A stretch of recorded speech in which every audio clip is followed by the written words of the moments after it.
আজকের গল্প অহংকারী সাধু আর জমিদার। আজকের গল্পে আমরা দেখব কিভাবে একটা জমিদার অহংকারী সাধুদের অহংকার নষ্ট করলো। অনেক পুরনো কথা। এক গ্রামে হুঁশিয়ার আর চতুর নামে দুই সাধু বাস করত। তারা গুরুকুলে নিজেদের শিক্ষা সমাপ্ত করে নিয়েছিল। এবারে দুজনেরই একটাই স্বপ্ন ছিল যে শহরে গিয়ে খুব নাম করবে তারা। শহর সেখান থেকে অনেকটা দূর ছিল আর রাস্তায় একটা জঙ্গলও পড়তো। সেখানে নানা ধরনের জংলি জানোয়ার থাকতো। তারা দুজনে একসাথে শহরে যাবে ঠিক করলো। এমনিতে তাদের দুজনের মধ্যে মিল ছিল না একদম, কারণ তারা নিজেদের একে অপরের থেকে বেশি গুণবান মনে করত আর তাদের মধ্যে অহংকার ছিল খুব। কিন্তু আপনারা তো জানেন, অসহায় অবস্থা মানুষকে সমস্ত কিছু করতে বাধ্য করে। জঙ্গলের সেই হিংস্র জন্তু জানোয়ারের ভয় তাদেরকে স্বার্থপর বন্ধু বানিয়ে দিল আর তারা বন্ধুত্বের নাটক করতে শুরু করলো।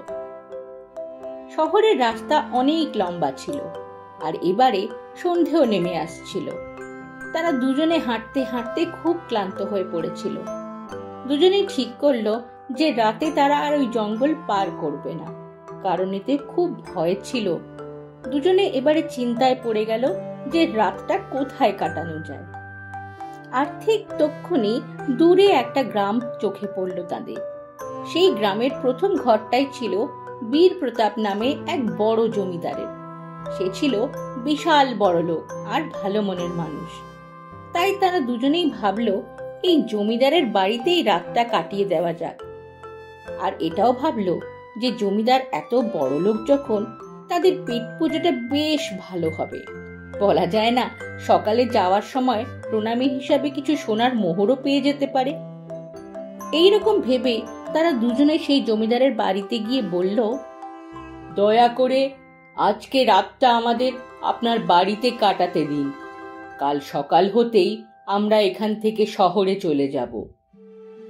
সমস্ত কথা শুনে বীর প্রতাপ বলল, আরে হে তো আমার পরম সৌভাগ্য, আপনাদের দুজনের সেবা করতে সুযোগ পেলাম। আপনাদের যত দিন ইচ্ছে আপনারা এখানে থাকতে পারেন। আপনারা নিজেদের বিশ্রাম কক্ষে গিয়ে আরাম করুন, আমি আপনার জলপানের ব্যবস্থা করছি। তারপর তারা দুজনে নিজেদের বিশ্রাম কক্ষে চলে গেল। জমিদার জল খাবার নিয়ে প্রথমে হুঁশিয়ারের কাছে এসে বলল, এই নিন আপনার জল খাবার। আর এ তো আমার পরম সৌভাগ্য কি দুজন বিদ্বান সাধুর সেবার সুযোগ পেলাম আমি। আপনাদের কাছে নিশ্চয়ই আমি কিছু শিখতে পারবো। আরে দুজন নয়, আমারই একমাত্র সমস্ত শাস্ত্রে জ্ঞান আছে, আর তাও ওর নাম তো চতুর, বুদ্ধিতেও একটা গাধা আর মাথায় শুধু গোবর ভরা। শিয়ারের মুখে নিজের সঙ্গীর এরকম ব্যাখ্যা শুনে বীর প্রতাপ খুব অবাক হলো। তারপর সে জলখাবার নিয়ে চতুরের কাছে গেল। আমার কি সৌভাগ্য যে আপনাদের মতো দুজন বিদ্বান সাধুর সেবা করার সুযোগ আজ আমি পেলাম। আপনাদের নাম শুনলেই বোঝা যায় আপনারা কতটা বুদ্ধিমান। আরে জমিদার মশাই, শুধু সাধু হলেই বুদ্ধিমান হওয়া যায় নাকি? মনে হয় আমার বন্ধুটির মুখের দিকে আপনি ভালো করে খেয়াল করেননি। মুখটা দেখলেই বোঝা যায় যে ওটা একটা মূর্খ। আমি ভালো মতো জ্ঞান অর্জন করেছি, আর গুরুকুলে সব থেকে যোগ্য ছাত্র আমিই ছিলাম একমাত্র। আর হ্যাঁ, হুঁশিয়ার নাম রাখলেই তো আর হুঁশিয়ার হওয়া যায় না। ওটা তো একটা মাথা মোটা। ভগবান ভুল করে ওকে মানুষ রূপে জন্ম দিয়েছেন, না হলে তো এতদিনে ও কোনো গরু বাছরের দলে ঘুরে বেড়াতো। দুজন সাধুর একে অপরের জন্য এরকম বিচার শুনে বীর প্রতাপের ভীষণ আশ্চর্য হলো। তারপর সে তাদের খাবার ব্যবস্থা করার জন্য সেখান থেকে চলে গেল। কিছুক্ষণ পরেই জমিদার মশাই ডাক দিয়ে বললেন, হুঁশিয়ারজি আর চতুরজি, খাবারের ব্যবস্থা হয়ে গেছে, আপনারা খেয়ে নিন। দুটো সাধুই জমিদার বাড়ির খাওয়ার জন্য তৈরি ছিল। অনেক অনেক খাওয়ার ব্যাপারের কথা চিন্তা করে তাদের খিদেটা যেন আরো অনেক বেড়ে গেছিল। তো জমিদার মশাই ভোজনালয় না নিয়ে গিয়ে তাদের ঘোড়ার আস্তাবলে নিয়ে গেল। জমিদার মশাই আগে আগে আর সাধু বাবাজিরা পেছনে পেছনে। এবারে তারা ভাবলো খাবারের আগে মনে হয় জমিদার তার বাড়িটা ঘুরিয়ে দেখাচ্ছে, কিন্তু তারা কি জানতো কিছুক্ষণ পরেই তাদের মাথায় বাজ পড়বে। আস্তাবলে পৌঁছানোর পর সামনে পড়ে থাকা ঘাসের গাদার দিকে দেখিয়ে বীরপ্রতাপ বলল, হুঁশিয়ারজি আর চতুর্জি, কৃপা করে ভোজনটা করুন। এটা দেখে সাধু বাবাজিরা রেগে আগুন হয়ে বলল, এটা কি ধরনের অসভ্যতাম? আপনি কি জানেন না আমরা দুজন বিদ্বান সাধু, আর আমাদের সাথে আপনার এরকম ব্যবহারের জন্য আমরা আপনাকে শ্রাপও দিতে পারি। আরে রে, আপনারা দুজন তো রেগে গেলেন। হুঁশিয়ারজি, আপনিই বলুন, কিছুক্ষণ আগে ঘরের ভেতরে আপনি বললেন যে চতুর্থের নামেই চতুর, বুদ্ধিতে সে একটা গাধা, আর ওর মাথায় নাকি গোবর পোড়া। আর চতুর্জি, আপনিই তো বললেন যে হুঁশিয়ার নাম রাখলে কেউ কি হুঁশিয়ার হয়ে যায়? ও তো একটা মাথা মোটা, ভগবান নাকি তাকে ভুল করে মানুষ বানিয়ে দিয়েছেন। আপনারা দুজনে দুজনের বিশেষতা আমাকে জানিয়েছেন, আর আমি সেই হিসেবেই আপনাদের জন্য খাবার ব্যবস্থা করেছি। আমার ভয় ছিল যে আমি যদি দুই বিদ্বান সাধুর জন্য লুচি, তরকারি আর 10 রকমের খাবারের আয়োজন করতাম, রেগে গিয়ে আমায় না শ্রাপ দিয়ে দিতেন। আপনি বলুন, আমি যদি কোথাও ভুল হই। জমিদারের মুখে এসব শুনে সাধু বাবাজিরা লজ্জিত হলো আর হাত জড়ো করে জমিদারের কাছে ক্ষমা চাইল। আজ আপনি আমাদের বুদ্ধিতে ঢাকা পড়া অহংকারের পর্দা সরিয়ে দিয়েছেন। আমাদের আজ নিজের ভুলের শিক্ষা হয়েছে। আজকের গল্প বাঁদরের ডিম চুরি। অনেক দিন আগেকার কথা, জঙ্গলের পাশেই একটা ছোট্ট সুন্দর গ্রাম ছিল। সেই গ্রামে থাকতো এক চাষি, নাম ছিল ভলু। ভলুর কাছে একটা মুরগি ছিল যার নাম মিনি। মিনি রোজ একটা করে ডিম পাড়ত, আর ভলু মাসের শেষে সব ডিমগুলো একসাথে নিয়ে বিক্রি করত। এতে যে 2-4 পয়সা কামাই হতো তাতে ওর আর মিনির মাস চলে যেত। একদিন জঙ্গলের এক শয়তান বাঁদর খাবারের খোঁজে জঙ্গল থেকে গ্রামে ঢোকে। নাম ছিল তার চম্পক। আর গ্রামে এসে ওর নজর পড়ে মিনির সদ্য পাড়া ডিমের ওপর। ডিমগুলো দেখেই চম্পকের জিভে জল চলে আসে, আর সে খেয়াল করলো ডিমগুলোর আশেপাশে সেই মুরগিটা নেই। তারপর বাঁদরটা চুপচাপ ডিমগুলোকে টপাটপ নিজের মুখের ভেতর চালান করলো, আর প্রায় সঙ্গে সঙ্গেই সেখান থেকে চম্পট। রোজকারের মতো ভলু ডিম কুড়োতে এসে দেখলো ডিম নেই। ডিম না পেয়ে ভলু নিরাশ হয়ে গেল, আর ভাবলো হয়তো মিনি আজকে ডিম পারেনি। ওদিকে মিনি ফিরে এসে ডিমগুলো না দেখতে পেয়ে ভাবলো হয়তো মালিক ডিমগুলো নিয়ে গেছে। পরের দিন মিনি আবার ডিম পেড়ে নিজের মতো দানা খেতে চলে গেল।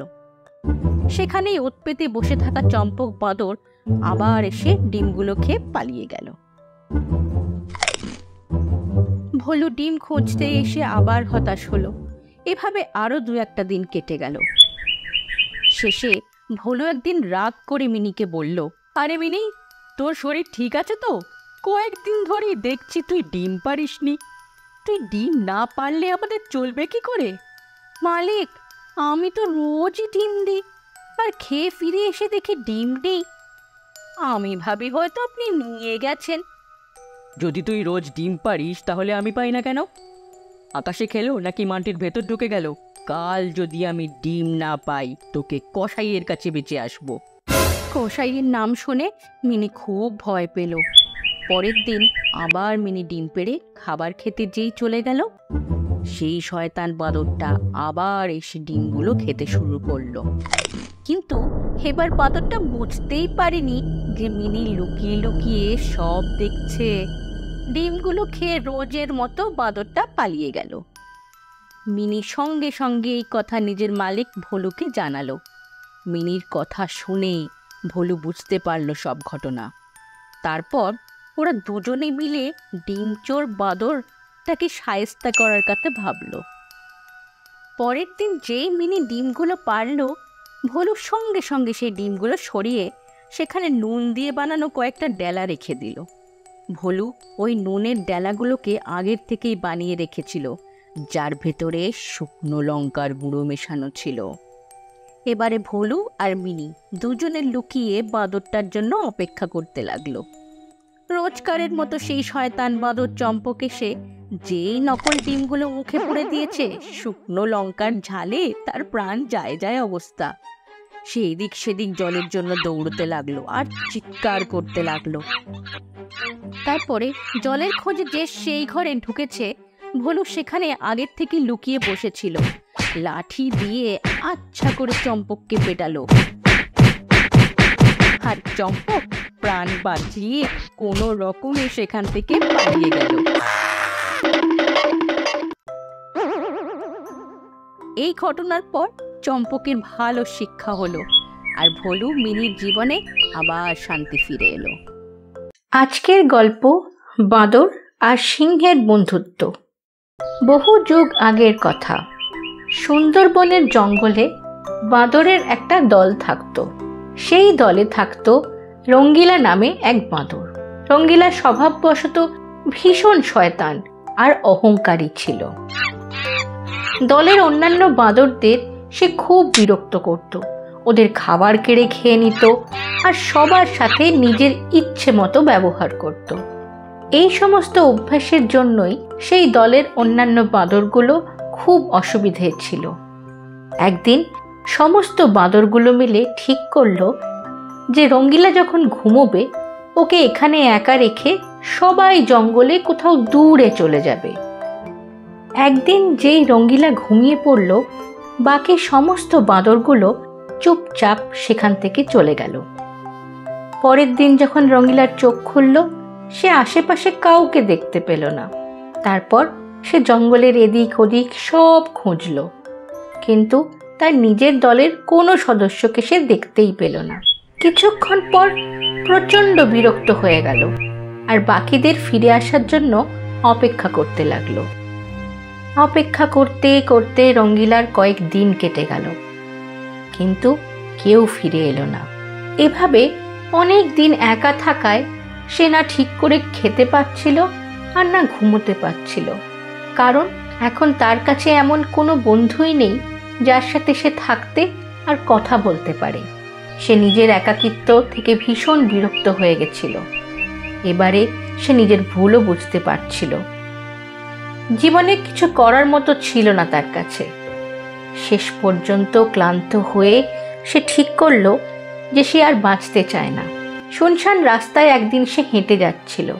এমন সময় তার নজরে পড়ল গাছতলায় ঘুমন্ত এক সিংহের ওপর। সে সিংহের কাছে এগিয়ে গিয়ে সিংহটার কান টানতে লাগলো আর সিংহটাকে জোরে জোরে থাপ্পড় মারতে লাগলো। তক্ষুনি হঠাৎ সিংহটার ঘুম ভেঙে যায় আর সিংহটা ভীষণ রেগে গিয়ে বাঁদরটাকে ধরে ফেলে। তারপর সে বলল, মনে হচ্ছে তোর মাথা খারাপ হয়ে গেছে যে তুই এই জঙ্গলের রাজার গায়ে হাত তোলার সাহস করলি। এবার তো তোকে আমি মেরেই ফেলবো, কাঁচা চিবিয়ে খেয়ে নেব। তখন আস্তে আস্তে বাঁদরটা বলল, আরে আমি তো নিজেই মরতে চাই, আপনি আমার জীবনলীলা সমাপ্ত করে দিন। আমার মর্জি না থাকলে আপনি কোনোদিন আমায় ধরতে পারতেন না, কারণ জঙ্গলের রাজা কি গাছে চড়তে পারে? বাঁদরের মুখে এই কথা শুনে সিংহটার খুব আশ্চর্য হলো আর সে বাঁদরটাকে বলল, আরে কি এমন হলো যে তুই আর বাঁচতেই চাইছিস না? তুই আবার ওই ভালোবাসায় আঘাত পাওয়া কোনো প্রেমিক নয় তো? না না, সেরকম কিছু নয়। আমার দলের বাকি বাঁদররা আমায় অসভ্যতামির জন্য আমায় ছেড়ে চলে গেছে। আমি এখন একলা থাকতে থাকতে খুব বিরক্ত হয়ে গেছি, তাই আমি আর বাঁচতে চাই না। আচ্ছা, তো এই ব্যাপার। নিজের দলের সবাইকে যখন এতটাই ভালোবাসতি, তাহলে ওদের সাথে এরকম অসভ্যের মতো ব্যবহার কেন করতে গেলি? ঠিক আছে, শেষ ভালো যার সব ভালো তার। তুই এবার নিজের ভুল বুঝতে পেরেছিস। ঠিক আছে, তোকে আমি মারব না, কিন্তু একটা শর্তে, যদি তুই আমার বন্ধু হোস। কারণ আমারও কোনো বন্ধু নেই। এই জঙ্গলে সবাই আমাকে ভয় পেয়ে পালিয়ে যায়। এই পুরো জঙ্গলে আমি একদম একা, তাই আমি বুঝতে পারি একা থাকার কষ্টটা। সিংহের সাথে বন্ধুত্বের কথা শুনে রঙ্গিলা খুব খুশি হলো। এবারে সিংহ আর বাঁদরটা খুব ভালো বন্ধু হয়ে গেল। দুজনেই বুঝে গেছিল ভালো বন্ধুর গুরুত্বপূর্ণতা। তারপর দুজনের জীবনে আবার খুশির দিন ফিরে এলো। আজকের গল্প লোভী দোকানদার।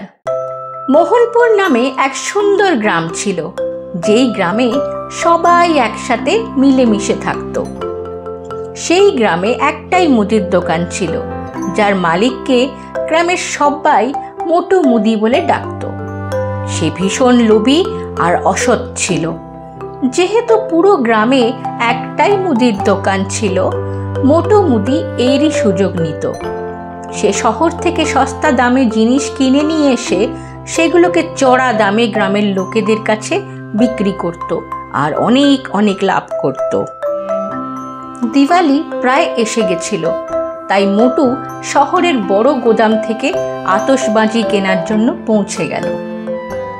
মোটুকে দেখে গোদামের মালিক রামলাল বলল, আসুন আসুন মোটু বাবু, এবারে দেখছি একটু তাড়াতাড়ি এসে গেলেন দিওয়ালির জিনিস নিতে। বলুন কোন কোন ব্র্যান্ডের আতশবাজি আপনার জন্য প্যাক করে দিই। আরে গ্রামের লোকগুলো কি জানে ব্র্যান্ডের ব্যাপারে? ওদের শুধু আতশবাজি হলেই হলো। ওদেরকে যদি ব্র্যান্ডের জিনিস বিক্রি করি তাহলে আমার এই মোটা পেটটা ভরবে কেমন করে?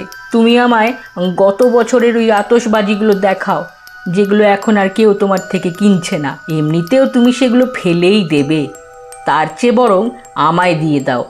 তার বদলে আমি তোমায় কিছু টাকা দিয়ে দেব, এতে তোমারও ফায়দা হবে আর আমারও কাজ হয়ে যাবে। এই দিওয়ালিতে মোটা ইনকামও তো করতে হবে। তারপর মোটু সেই পুরনো আতশবাজিগুলো নিয়ে গ্রামে ফিরে এলো এবং গ্রামের বাচ্চাদের সেগুলো চড়া দামে বিক্রি করে দিল। দিওয়ালির দিন সরপঞ্চের ছেলেও মোটুর দোকান থেকে নিয়ে আসা আতশবাজি জ্বালানোর চেষ্টা করছিল, কিন্তু অনেক চেষ্টা করেও কোনো আতশবাজি ফাটল না। এই সব কিছু সরপঞ্চজি দূর থেকে দাঁড়িয়ে দেখছিলেন। তারপর নিরাশ হয়ে চিন্টু তার বাবার কাছে গিয়ে বলল, দেখো না বাবা, আমার একটাও আতশবাজি ফাটলো না। এর মধ্যে মোহনলালও সেখানে এসে সরপঞ্চজিকে বলল, আরে সরপঞ্চজি, কি ব্যাপার বলুন তো? গ্রামের সব ঠিক আছে তো? এবারে দিওয়ালির আতশবাজির কোনো আওয়াজই আসছে না, মনেই হচ্ছে না যে দিওয়ালি বানানো হচ্ছে গ্রামে। পরের দিন সকালবেলায় এক ব্যক্তি সরপঞ্চজির কাছে এসে বলল, সরপঞ্চজি, মোটু দোকানদারের বিরুদ্ধে আমার একটা নালিশ আছে।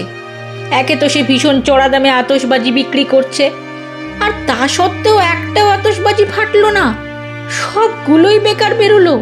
এর মধ্যে আরও কিছু লোক সেখানে জমা হয়ে গেল, কারণ তাদের আতশবাজিগুলো ফাটছিল না। তারপর সবাই মিলে সরপঞ্চজিকে সাথে করে মোটুর দোকানে পৌঁছলো। কি হে মোটু, এই সবার মতে তোমার দোকান থেকে কেনা আতশবাজির একটাও ফাটেনি। এমনকি আমি নিজেও দেখেছি আমার সব আতশবাজিগুলো বেকার বেরিয়েছে। কি ব্যাপার বলো তো? সরপঞ্চজি, এখন আমি আর আতশবাজি তো বাড়িতে বানাই না, এগুলো তো সব ওখান থেকেই এরকম এসেছে, এতে আমার কি করার উপায় আছে বলুন? ওখান থেকে মানে সেই শহরের রামলালজির গোদাম থেকে। দাঁড়াও, আমি এক্ষুনি জেনে নিচ্ছি ব্যাপারটা কি আসলে। রামলাল তো আমার বন্ধু। তারপর সরপঞ্চজি শহরের গোদামের মালিক রামলালকে ফোন করে বললেন, আরে রামলালজি, অন্তত আমাদের বন্ধুত্বের খেয়াল করতেন।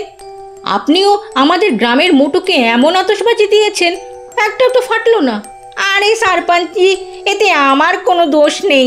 আমি তো আগেই মোটুকে বলেছিলাম যে পুরনো আতশবাজিগুলো নিয়ে যেও না, ওগুলো ফাটবে না, কিন্তু ও যে আমার কোনো কথাই শুনলো না, আর একদম জলের দামে সমস্ত আতশবাজিগুলো নিয়ে গেল। ও বলছিল যে এই দিওয়ালিতে ও নাকি মোটা টাকা কামাবে। সত্যিটা জানার পর সরপঞ্চজি ভীষণ রেগে গেলেন আর বললেন, আরে মোটু, তুই তো খুব চিটিংবাজ। একেই তো এত বেশি দাম, তার উপর সবগুলোই বেকার। তোর লোভের কোনো সীমা রইল না আর। তোর এই লোভ আজকে তোর দিওয়ালি মানাবে।